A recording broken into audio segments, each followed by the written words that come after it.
Let's work on a Miss Pac-Man arcade machine. This cabinet's in pretty decent shape, but that's all it is a cabinet. This is an empty shell. There is no board and no monitor. We do have our power assembly at the bottom, and we do have a wiring harness.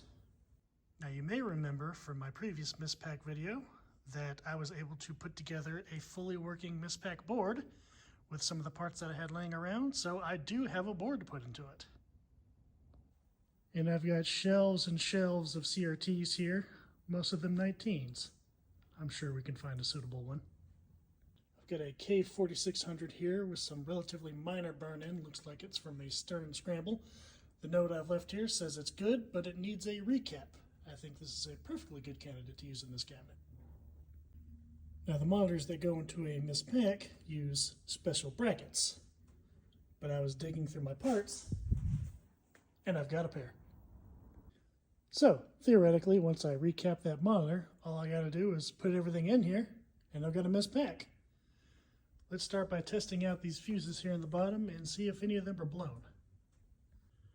Our fuses for the 7-volt were blown. Now very rarely does this power supply actually go bad. Typically what happens is the edge connector gets burnt or somehow just kind of torn up and causes a short.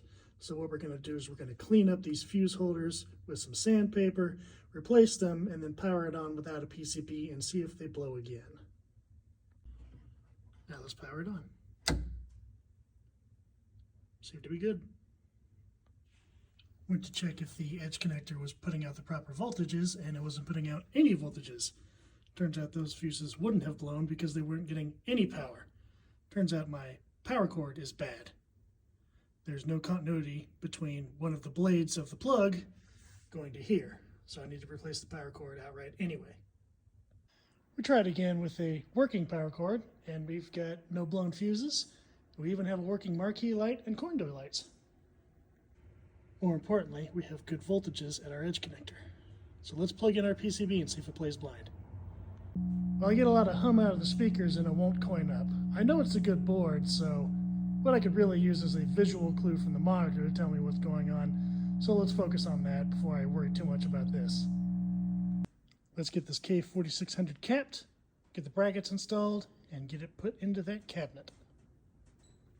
The deflection board has a lot of permanent connections that would have to be unsoldered in order to really remove it and work on it like you would normally. So I kind of just sit it next to the tube and do the cap kit awkwardly while it's leaning up against here. It's a lot easier than disconnecting everything and reconnecting it. It's also notorious for cold solder joints, especially on all these pins here where the daughter cards connect. So all those have to be reflowed. Really, there's a lot of points on here that need to be reflowed. Doing the actual cap kit isn't especially hard. There's not even that many caps. It's just prepping it to do so is the real pain. If I'm doing a cap kit on a monitor that's already installed in a cabinet, I usually either remove the entire tube or I set up a stool in the back of the cabinet and set the chassis on the back of it and just do it right there awkwardly in the back of the cabinet so I don't have to remove the entire thing. It's kind of a pain, but it's less intensive than unsoldering everything and moving everything to a bench. But it's worth it because the K4600, once you've gone through all the trouble of kind of bulletproofing everything, is fairly reliable and does give you one of the best images of the old school monitors. A G07 and a K4900 might be a lot easier to remove and work on, but a K4600, I would argue, looks the prettiest. Recapped and reflowed. Let's get the brackets on, put it in the cabinet. Now let's see what kind of image we get with the monitor installed.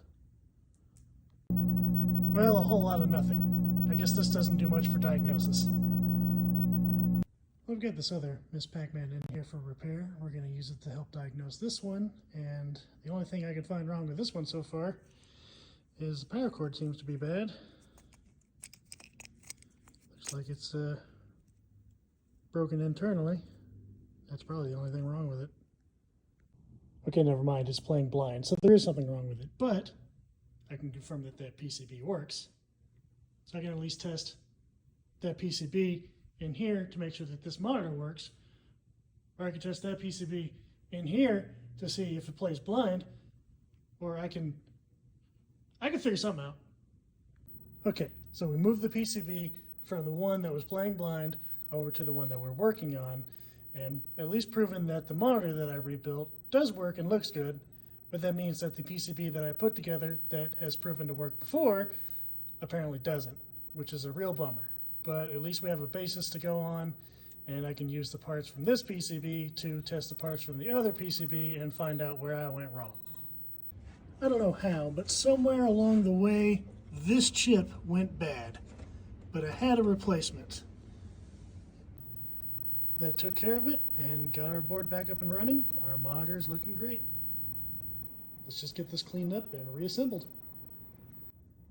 And here she is, complete, and I believe I've already got a buyer for her. Follow me to see what I fix next.